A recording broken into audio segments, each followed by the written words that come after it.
Hey there, guys. I already tried to record this once, but I talked too long.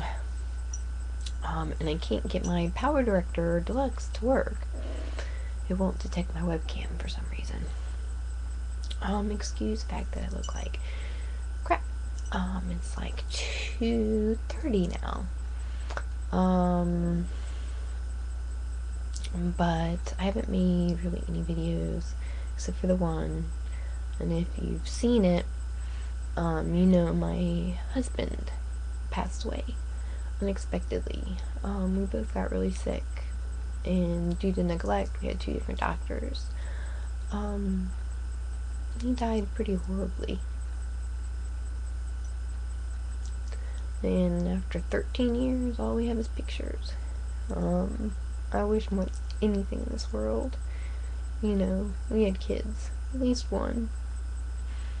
I don't think people realize the importance sometimes, especially, couples, if they're, when I was in the ICU and I was talking, nobody seemed to get it. And I was talking to his cousin, and I said, can you imagine being with someone for 13 years and all you have are pictures and items he bought you? And you don't have any kids. If your husband died, God forbid, or any of these other people here, they all have children to remind them of their loved ones and whatnot. I don't have anything. I don't have a home anymore. I don't have anything. And truthfully, even though I'm staying with my sister, it's not home. He was my home. Like I said, he didn't get the eating disorder. He was really upset about it. And I got the stupid flu that he caught that later caused him to deteriorate and have me take him off life support.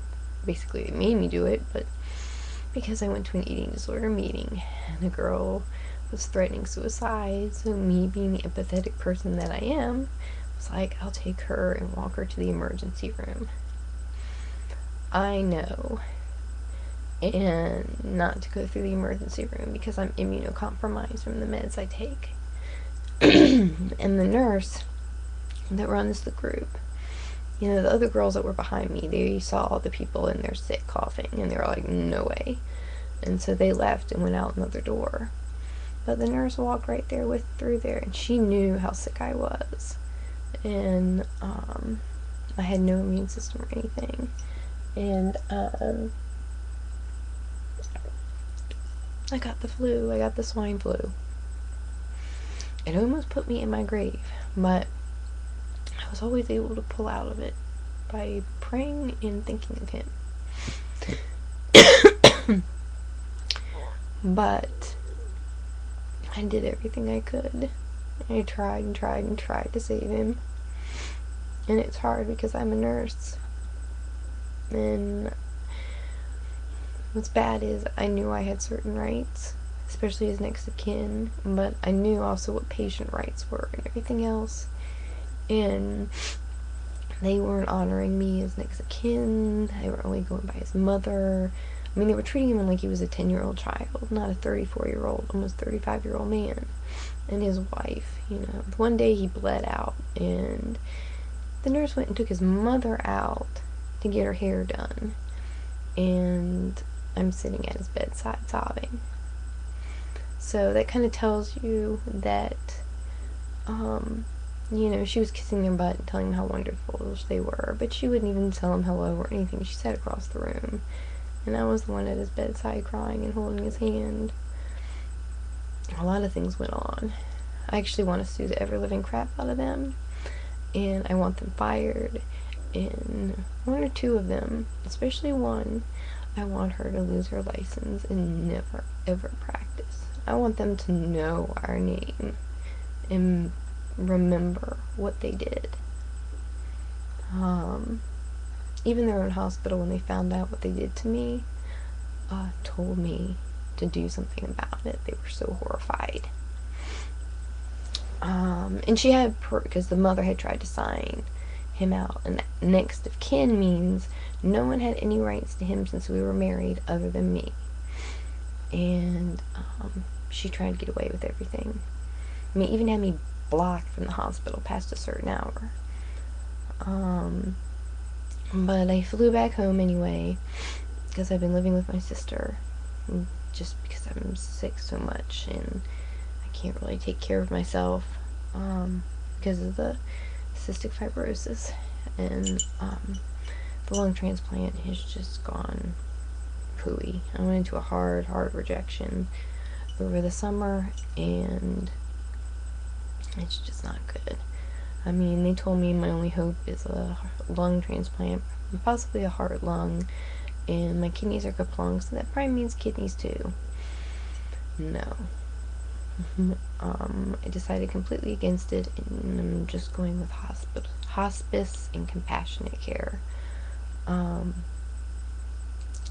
Basically just me made comfortable and keep me going until I can't go anymore. I almost didn't make it anymore this past summer. I surprised everybody. But, I'm still really lonely. I mean, I'm living with my sister, but in a way, we don't have the same relationship. I'm just kind of living in her house. Things haven't worked out exactly the way they were supposed to. We were hoping to get a house, and I was going to have my own part of the house, or convert something into like a garage into a house, and that didn't happen. I don't think that's ever going to happen. So now I'm staying in the guest room, and I feel like the guest that has way overstayed their boundary. And honestly, I don't want to go back. The only reason I'm going back is because of my nieces. And my dance, I'm excited about. I started dancing because I was so upset and I didn't know what to do and frustrated and miserable. And dancing lets me just, I guess, I don't know, I forget most of the time. A couple times some songs come on the radio and I've actually had to tell them to please change the channel. It was during a private lesson, but I forget for a little bit, and it's not as bad.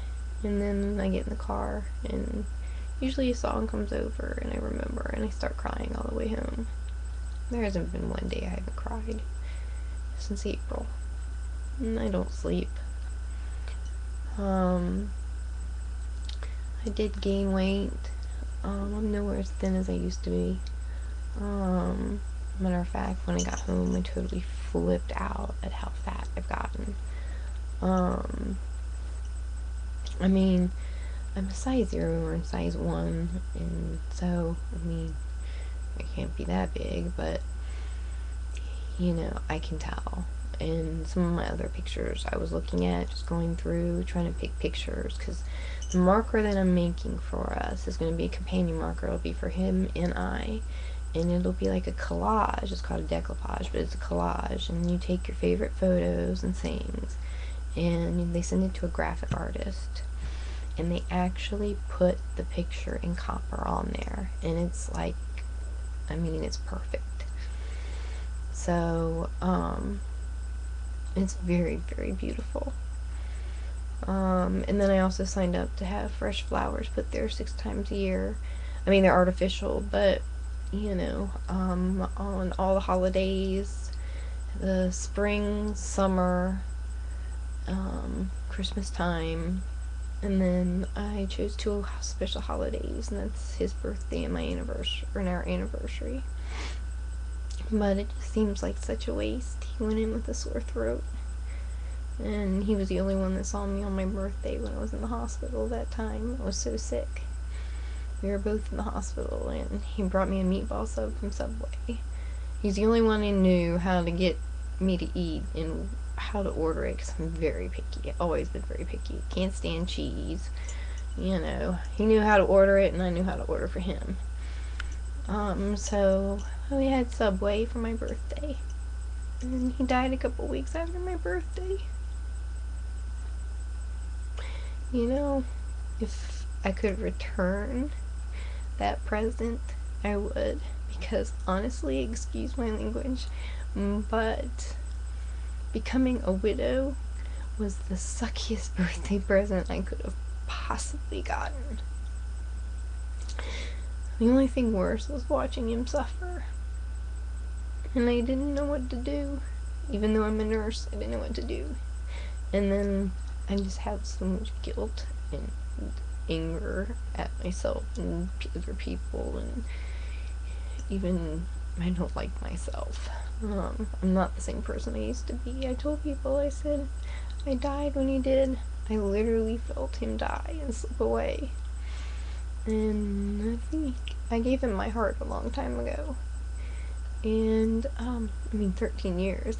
And, I think what I felt was him taking my soul. And my spirit went with him. I know I don't have, people think, oh, you're a 33-year-old widow. I'm not gonna make it to 40. If I do, that's gonna be one really sad case, because, when I was in the hospital, they said I won't survive CPR. I'll never come off a ventilator. The only thing that can get me is a lung transplant, probably a heart-lung transplant, and possibly a heart-lung kidney. And God knows what else. I was gonna do it for him. I would have done anything.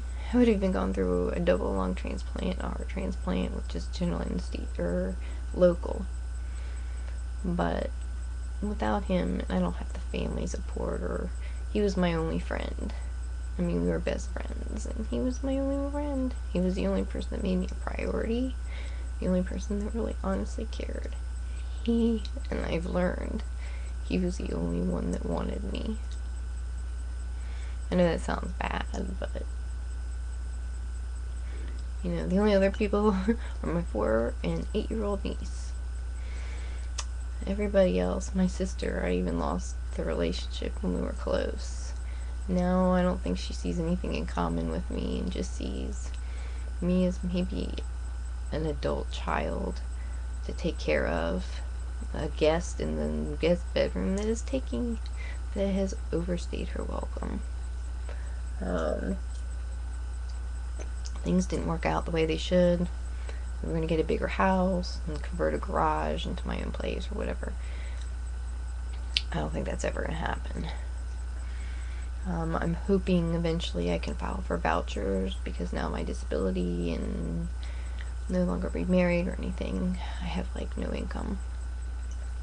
So I'm going to try to get into some housing.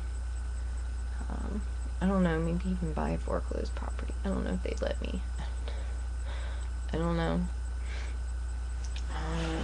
But I did finally get my dog taken care of, and hopefully the cat soon too, so we can fly back to the West Coast, which is totally different than the East Coast. And honestly, I don't want to go back. I really feel I was pushed out of here. And they says, oh, it's better, you need to be over there, you don't need to be here. And sometimes I think it's other people too. They don't want to deal with it, and honestly, they don't want to deal with me and have the responsibility. And it's sad. Nobody welcomed me home or anything, unless I'm giving them money.